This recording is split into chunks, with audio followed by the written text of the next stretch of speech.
warp gate's prepared yet. You need to try and pick off the units as. Look at the shields on the mark. Oh my god, the drone's gonna take this.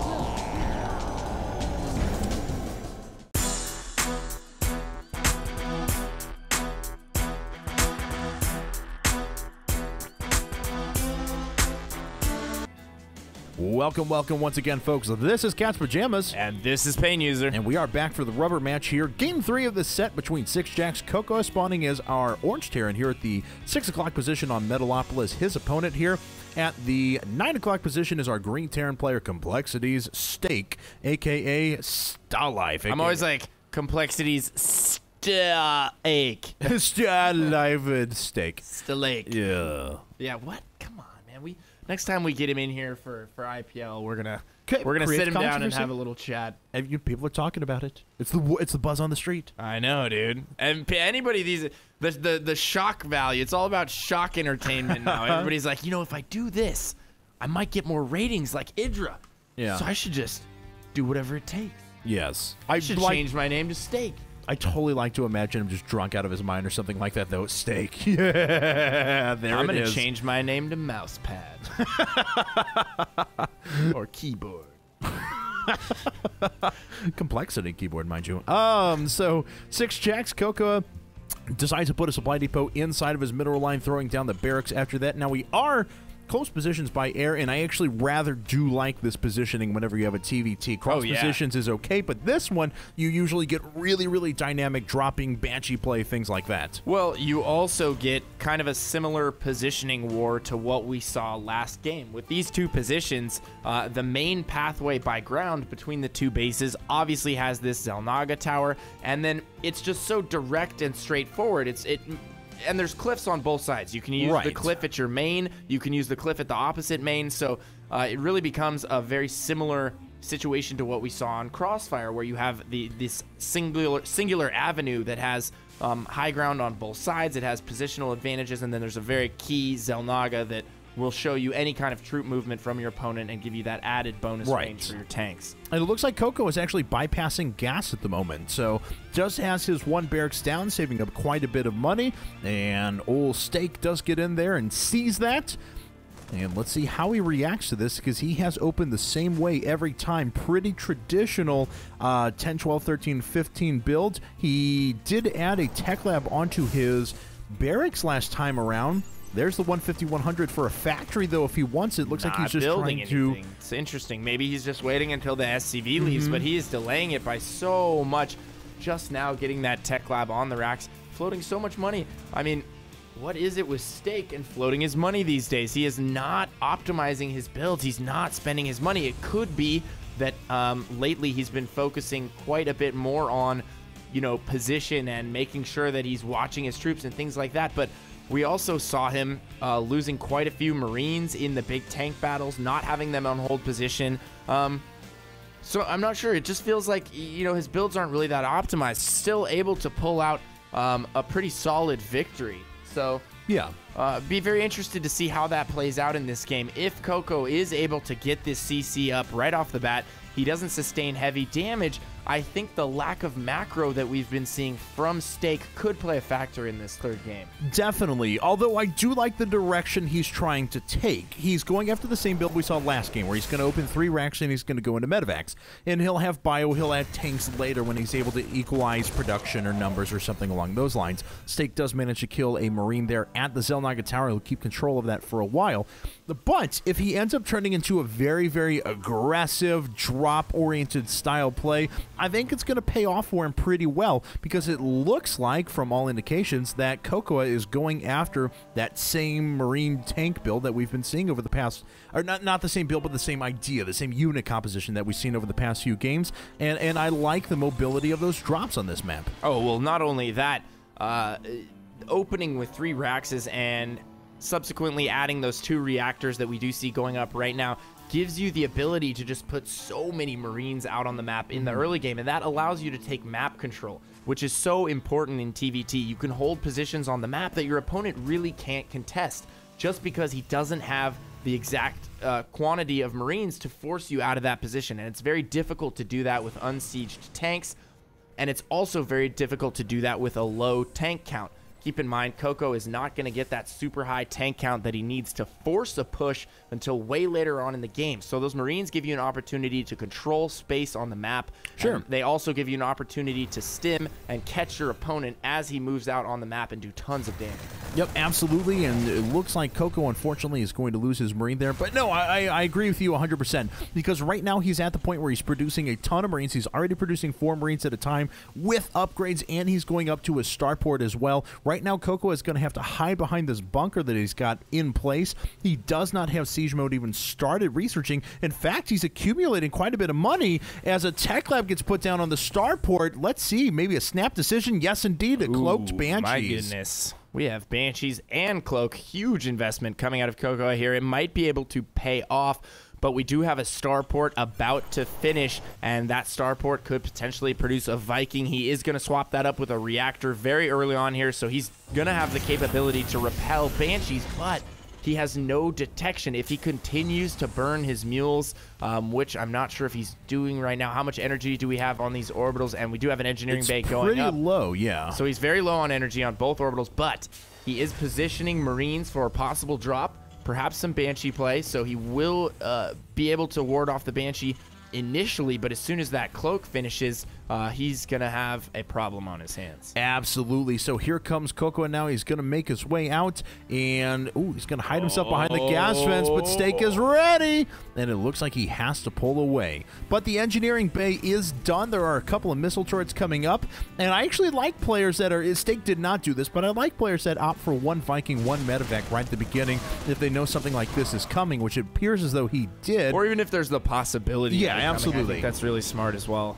And so it looks like Steak does have the double medevacs ready to make a big drop. There is a second Banshee coming up. The first one was already warded away, and he is committed to this. I suppose he knows he invested so much into this. He's going to try and make it pay off, but he is going to fall prey to a pretty large drop here, and Steak going to drop all those units down. Does that Banshee turn around? No, he is going to head right for the base here, and these Marines have the potential to do a lot of damage. They are stim. They have combat shield. He's going to go right after the add-on. The starport is going to fall immediately.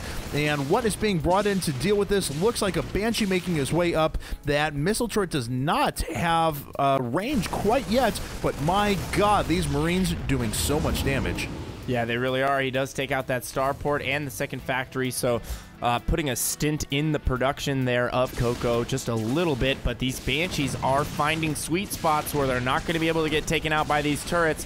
5 kills right now, 6 kills coming, 7 kills on this first Banshee, and he will get out of there. Scan goes down, and he does get taken out, but we do have a Banshee in the main, and he is starting to work on the SCVC. He could actually move over a little bit to the right here, spending so much time killing this supply depot, and that is precious time, but it seems like he is more busy managing the drop at the main, which really hasn't accomplished much after taking out that factory and starport. Nope, and it looks like, wow, and all this work he did on the supply depot is going to be undone. Steak has to back his Marines up at the moment, but you know, CocoA doing a nice job of finding a way to make these Banshees still cost effective. I mean, they've done their damage. They have quite a few kills between them.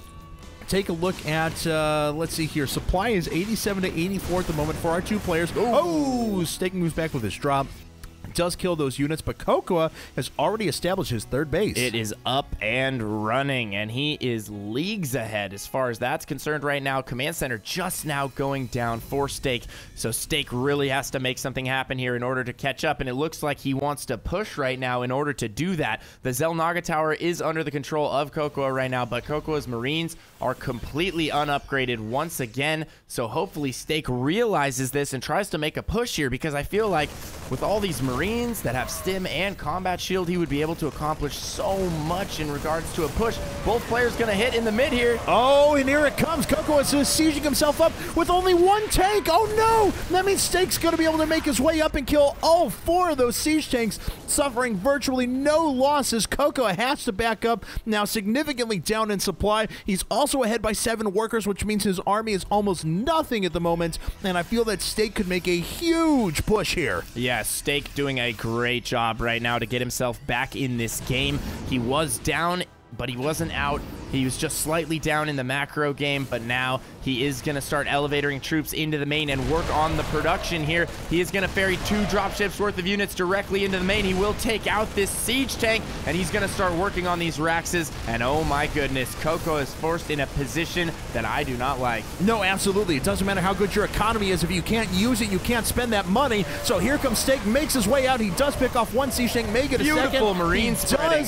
And it looks like he's going to pull back at the moment. There is still 1 siege tank up for CocoA. That's going to prevent. The third. Oh, CocoA's no. in trouble. Oh, he does have a PF, though, so he will not lose this. Yep, and it looks like CocoA's going to have to make a snap decision to go ahead and start repairing. There we go. Everything turning around. The planetary fortress already has 7 kills. Going to get itself a few more as well. Look at all those roasting bodies. Yep, and Steak's going to have to pull back at the moment. So CocoA. It's always fun when you watch a PF blast Zerglings, Zerg units of any kind, really. It's always good times. But when they're shooting other Marines, kind of cry. You just lose a little bit of your soul every time. Funny thing on Reddit I saw today as well. Did you note if you're a Zerg player, you neural parasite both an SEV and a probe, you build a Nexus and a command center, you chrono boost your own planetary fortress, it fires 50% faster. Now you all know. That is actually really cool.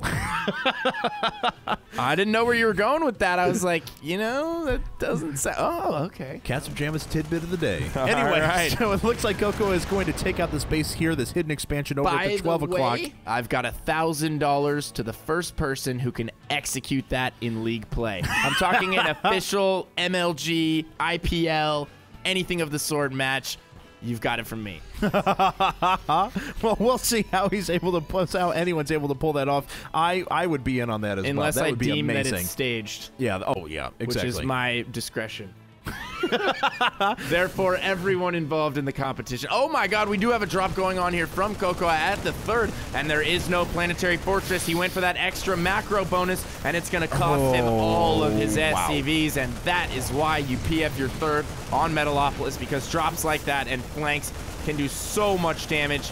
And now Steak is really going to have to make something happen here. He might actually lose his 3rd. He has 2 tanks coming in, but I don't even know if they'll be able to take these Marines out with a little bit of micro here. No, he does have more Marines that are going to come in and reinforce here, but taking such heavy losses there. Yeah, that hurts so bad to watch. It looks like he's down by 16 workers at the moment. Now, of course, he does have the triple orbital command, so he's going to be able to put down a bunch more mules than his opponent CocoA can afford. But CocoA is up to 153 supply now to just the 131 out of Steak. Take those 14 workers out of it. He still has a larger army as well. Let's check upgrades while we're thinking about it, though. We have 0-1 up for Steak. Up here for CocoA, he has 0-0. Oh, wow. Okay, there we go. I should have been looking. Both players are actually researching at the moment to get themselves to 1-1. We also have a +1 weapons on the siege tanks coming up now for Steak as well. So that kind of catches us up in that regard. Unfortunately, Steak is way supply blocked and floating 1100 gas. Not where he wants to be at this stage in the game. What is going on with Star Life today? His macro is slipping so much. If only, right? He would be in an amazing position if he's been on top of his macro throughout this series. It's really what is costing him so much. I don't want to say costing him the games because his positioning has been great. And oh my god, in the middle, we do have a giant engagement going down. CocoA getting the better of it, breaking Steak's entire siege line. Yep. Oh my goodness. Yeah, not much that old Steak can do about that one. He's going to have to fall back now to his natural and hope that what he has left over is able to defeat this incoming attack now for CocoA. And frankly, I don't think that's going to happen because CocoA is going to go ahead and siege up into the main here. And this is an extremely strong position for him to be in. Wow, Steak, look how few structures he was actually producing off of. And it looks like, wow, still floating 600, 1400 as he runs into the siege line and gets obliterated. And that means he is not going to be able to reproduce very fast. CocoA looking so good. And that is what we call a shellacking.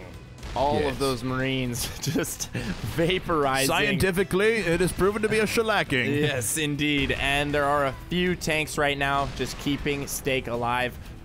Wow, how is that supply depot getting hit, but that tank isn't? Huh, clever. Interesting. Yeah. Maybe 1 pixel. And we do have CocoA pushing in here. He is going for the kill. He is working his way into the natural right now, circumventing the tanks in the main. 1 tank gets picked off from Steak, just kind of out in the middle of nowhere. Just wayward tank commander rolling around on his own. Good, he tries to take over that 1 tank. It looks like Steak's going to make his way in now, but CocoA has a lot of Marines, and yeah, no way that Steak can go ahead and engage into that force. At the same time, CocoA going after his 4th, and he's putting up another command center to go to his 5th. Simultaneously, Steak is almost mined out of his main. Oh, look at his saturation. Yeah, that's... I mean, he sent so many to his 3rd, but his main and his natural are just really suffering in terms of saturation, and we do have a flank coming here from CocoA. It's heading into the 3rd. CocoA looking so strong right now, and he might just be able to push the 3rd here. And I think that's exactly what he plans to do. So making his way in now, the rest of the Marines are dying for Steak. Now those siege tanks are firing for CocoA, and all the rest of the siege tanks are going to go down. There they fall. Oh, no. This 4th going to fall for Steak as well. This orbital command going to fall. That's going to be SCV genocide. That's hard to watch. All those are trying to repair the orbital command as fast as possible as Steak makes his way in, but that's not going to help because CocoA is going to be able to push from here. He's going to gather units up and push from the bottom as well. He's still got units sitting over at the gold, whereas this represents almost all the forces left for Steak. Yeah, Steak really in trouble here. He's on his back foot, still making a few Vikings. I'm not really sure if that's going to help him out whatsoever. And, losing another tank here at the 3rd. Landing his orbital. It's continuing to get shelled. You're going to have to work those units out of there before you can take the 3rd back. And we do have a flank coming into the natural here, and this could spell doom for Steak. Absolutely. So those SCVs going down. CocoA is going to move after all the rest of this production as well. Not much that Steak can do about this. Forced to GG. CocoA going to advance into the losers bracket round number 2 here at the IPL. Indeed. GG it is. Very well played by both players. Back and forth the whole way through. I had no idea who was going to win that. We did check Steak's mineral and gas at a few points during that game, floating quite high at the end there. 400, 1,000 minerals and gas respectively, but I feel like at the end there he had been making panic units for quite a while, so diminishing a lot of that trust fund that we saw that was just hanging out there earlier on in the game, and I think that could have been the difference between him winning and losing that game. I feel like as far as position was concerned and as far as the main engagements, he definitely had the right idea, but it seems like he was just overpowered. Absolutely, and he was just not prepared to receive any sort of harassment as well. You know, CocoA drops over here at the 3rd, kills, 15, 16 SCVs, something along those lines, and a handful of Marines as well. Wonder what would have happened had that been a PF and he had been able to completely drive that off and keep his economy going. You know, those little things that really take you back into the game. But nonetheless, there we have it. CocoA takes the set. There it is. Good game, and that will be the rest for that series. CocoA taking it. Congrats to 6jacks CocoA. And if you guys enjoyed that game, make sure to check out more at ign.com/IPL. You can find some of our social media links in the bottom left-hand corner of the screen. If you need the hyperlinks, go to Twitter, Facebook, YouTube, justintv.com/IGN Pro League, and make sure to follow. If you enjoyed the cast from me and Cat's Pajamas, be sure to check me out at twitter.com/PainUser. And you can find me at twitter.com/CatsPajamasSC2. So until next time, guys, Cat's Pajamas and Pain User signing out.